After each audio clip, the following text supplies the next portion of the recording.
शांताकारं भुजंगशयनं पद्मनाभं सुरेशं विश्वाधारं गगनसदृशं मेघवर्णं शुभांगं लक्ष्मीकान्तं कमलनयनं योगिभिर्ध्यानगम्यं वंदे विष्णु भवभयहरं सर्वलोकैकनाथं। मंगलम भगवान विष्णु मंगलम गरुड़ध्वज मंगलम पुंडरीकाक्ष मंगलाय तनोहरि। ओम नमो भगवते वासुदेवाय। आज का दिन आप सभी के लिए मंगलमय हो। आज माघ महीने का 28वां दिन है। आइए सुनते हैं माघ मास की कथा का 28वां अध्याय। श्री मैत्रेय जी कहते हैं, समर्थ विदुर जी, अत्रि ऋषि के बाद अब अंगिरा ऋषि की संतानों का वर्णन सुनो। अंगिरा की पत्नी श्रद्धा ने सिनीवाली, कुहू, राका और अनुमति इन 4 कन्याओं को जन्म दिया। इनके सिवा उनके साक्षात भगवान उतत्य जी और ब्रह्मनिष्ठ बृहस्पति जी ये 2 पुत्र भी हुए जो स्वारोचिस मनवंतर में विख्यात हुए। पुलस्त्य जी के उनकी पत्नी हविर्भू से महर्षि अगस्त्य और महातपस्वी विश्रवा ये 2 पुत्र हुए। इनमें अगस्त्य जी दूसरे जन्म में जठरागिन हुए। विश्रवा मुनि के इडविरा के गर्भ से यक्षराज कुबेर का जन्म हुआ और उनकी दूसरी पत्नी केसिनी से रावण, कुंभकर्ण एवं विभीषण उत्पन्न हुए। महामते महर्षि पुलह की स्त्री परम साध्वी गति से कर्मश्रेष्ठ, वीर्यान और सहिष्णु ये 3 पुत्र उत्पन्न हुए। इसी प्रकार क्रतु की पत्नी क्रिया ने बालखिली आदि 60,000 ऋषियों को जन्म दिया।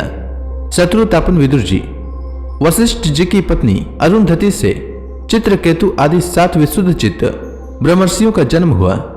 उनके नाम चित्रकेतु, सुरोचि, विरजा, मित्र, उलंबन, वसुभृद्यान और द्युमान थे। इनके सिवा उनकी दूसरी पत्नी से शक्ति आदि और भी कई पुत्र हुए। अथर्वा मुनि की पत्नी चिति ने दधीचि नामक एक तपोनिष्ठ पुत्र प्राप्त किया, जिसका दूसरा नाम अश्वशिरा भी था। अब भृगु के वंश का वर्णन सुनो। महाभाग भृगु जी ने अपनी भार्या ख्याति से धाता और विधाता नामक पुत्र तथा श्री नाम की एक भगवत परायणा कन्या उत्पन्न की। मेरु ऋषि ने अपनी आयति और नियति नाम की कन्या क्रमशः धाता और विधाता को ब्याही। उनसे उनके मृकंड और प्राण नामक पुत्र हुए। उनमें मृकंड के मार्कंडे और प्राण के मुनिवर वेद शिरा का जन्म हुआ। भृगु जी के एक कवि नामक पुत्र भी थे। उनके भगवान उसना हुए, जिन्हें शुक्राचार्य के नाम से भी जाना जाता है।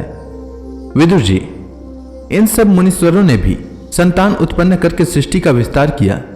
इस प्रकार मैंने तुम्हें यह कर्दम जी के दोहित्रों की संतान का वर्णन सुनाया।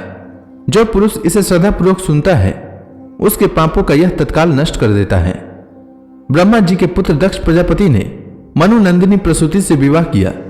उससे उन्होंने सुंदर नेत्रों वाली 16 कन्याएं उत्पन्न की। भगवान दक्ष ने उनमें से 13 धर्म को, एक अग्नि को, एक समस्त पितृगण को और एक संसार का संहार करने वाले तथा जन्म मृत्यु से छुड़ाने वाले भगवान शंकर को दी।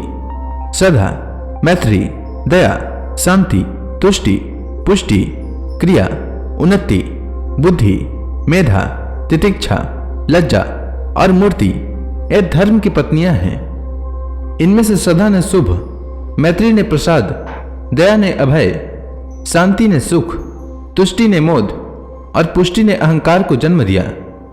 क्रिया ने योग, उन्नति ने दर्प, बुद्धि ने अर्थ, मेधा ने स्मृति, तितिक्षा ने क्षेम और लज्जा ने विनय नामक पुत्र उत्पन्न किया। समस्त गुणों की खान मूर्ति देवी ने नर नारायण ऋषियों को जन्म दिया। इनका जन्म होने पर इस संपूर्ण विश्व ने आनंदित होकर प्रसन्नता प्रकट की।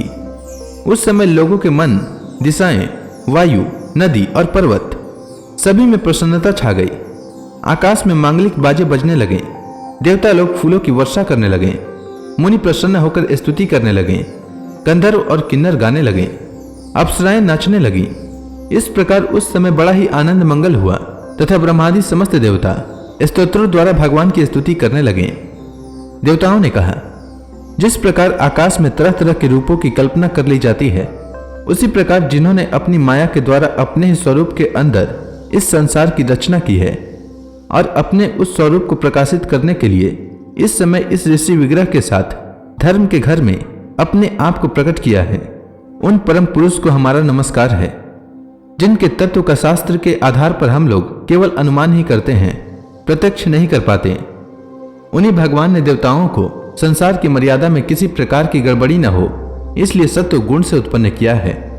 अब वे अपने करुणामय नेत्रों से जो समस्त शोभा और सौंदर्य के निवास स्थान निर्मल दिव्य कमल को भी नीचा दिखाने वाले हैं, हमारी ओर निहारे। प्यारे विदुर जी, प्रभु का साक्षात दर्शन पाकर देवताओं ने उनकी इस प्रकार स्तुति और पूजा की। तदंतर भगवान नर नारायण दोनों गंधमार्दन पर्वत पर चले गए।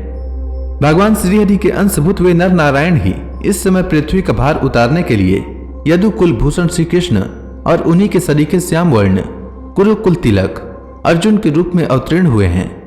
अग्नि देव की पत्नी स्वाहा ने अग्नि के ही अभिमानी पावक, पवमान और शुचि ये 3 पुत्र उत्पन्न किए। ये तीनों ही हवन किए हुए पदार्थों का भक्षण करने वाले हैं। इन्हीं तीनों से 45 प्रकार के अग्नि और उत्पन्न हुए। यही अपने 3 पिता और एक पितामह को साथ लेकर 49 अग्नि कहलाएं। वेदज्ञ ब्राह्मण वैदिक यज्ञ कर्म में जिन 49 अग्नियों के नामों से आग्नेयी इष्टियां करते हैं वे यही हैं: अग्निस्वात, बरिशद, सोमप और आज्यप। ये पितर हैं। इनमें साग्निक भी हैं और निरग्निक भी। इन सब पितरों की पत्नी दक्ष कुमारी स्वधा है। इन पितरों से स्वधा की धारिणी और वयुना नाम की 2 कन्याएं हुई। वे दोनों ही ज्ञान विज्ञान में पारंगत और ब्रह्म ज्ञान का उपदेश करने वाली हुई। महादेव जी की पत्नी सती थी।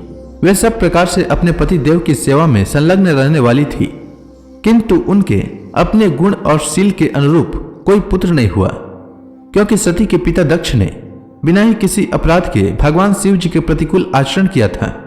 इसलिए सती ने युवावस्था में ही क्रोधवश योग के द्वारा स्वयं ही अपने शरीर का त्याग कर दिया था। विदुर जी ने पूछा, ब्राह्मण, प्रजापति दक्ष तो अपनी लड़कियों से बहुत ही स्नेह रखते थे, फिर उन्होंने अपनी कन्या सती का अनादर करके शीलवानों में सबसे श्रेष्ठ श्री महादेव जी से द्वेष क्यों किया? महादेव जी भी चराचर के गुरु, वैर रहित, शांत मूर्ति, आत्माराम और जगत के परम आराध्य देव हैं। उनसे भला कोई क्यों वैर करेगा? भगवान, उन ससुर दामाद में इतना विद्वेष कैसे हो गया, जिसके कारण सती ने अपने दुस्तज्य प्राणों तक की बलि दे दी? यह आप मुझसे कहिए। तो इसी के साथ यह अध्याय समाप्त हुआ। इसके आगे की कथा मैं कल के अध्याय में सुनाऊंगा। तब तक के लिए भगवान हरि का नाम लेते रहें। तो प्रेम से बोलिए भगवान विष्णु की जय, श्री कृष्ण भगवान की जय, लक्ष्मी माता की जय, तुलसी माता की जय, समस्त देवी देवताओं की जय।